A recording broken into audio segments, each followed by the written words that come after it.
My name is Molly K. Olson. I live in Minnesota. I started volunteering my time for family law reform in the year 2000. This is now my 20th year fighting for a child's right to equal access to both fit parents. In 2003, I started the Center for Parental Responsibility in Minnesota. In 2013, I became the co-founder of Leading Women for Shared Parenting based in Washington, D.C.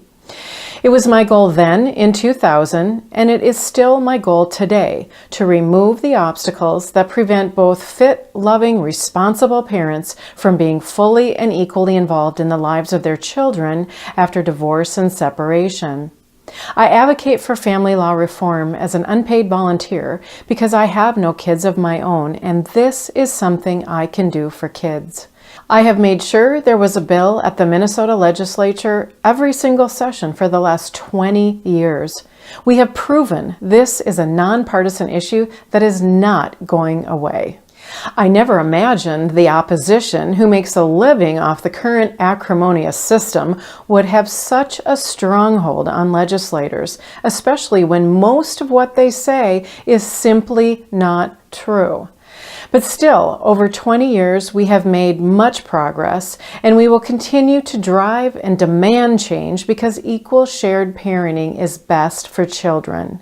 My top 3 goals have been, first and foremost, to educate policymakers on what the problem is, how the courts find the most frivolous reasons to restrict a child's access to their fathers without just cause, and how decades of this biased court practice continues to harm children by creating unwarranted court-forced fatherlessness. I also educate policymakers on the undisputed social science research about the importance of fathers and what parenting time arrangements produce the best outcomes for most children. Second, it has been my goal to build public awareness so more people will speak out and get involved. I have not done any of this alone. It's always been a result of teamwork with other highly committed volunteers.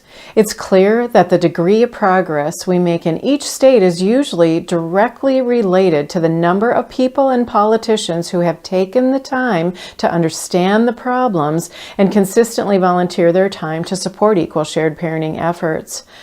My third goal is to share information with advocates who will get involved and learn from my experience so they can get stronger results faster. I know the legislative process and the ins and outs and political challenges of dealing with policymakers. Most importantly, I know the objections and how to respond to opponents. I have heard every excuse in the book. There's no objection I can't answer. I have a huge collection of research, and I use it to educate and dispel inaccurate information. I have written hundreds and hundreds of useful documents. We created a TV show, and I'm a trusted resource for local and national media like Fox and CNN. Most of my materials can be used across the country, and I encourage them to be used. Equal shared parenting laws will pass across the country. We will defeat the lies and misinformation from opponents. Anyone against equal shared parenting will be on the wrong side of history. I appreciate this honor and recognition today by your organization, but I hope everyone who hears this will take action. Legislators must continue to hear from as many people as possible that we need a rebuttable presumption of equal shared parenting as a starting place in the law for fit parents for the sake of children.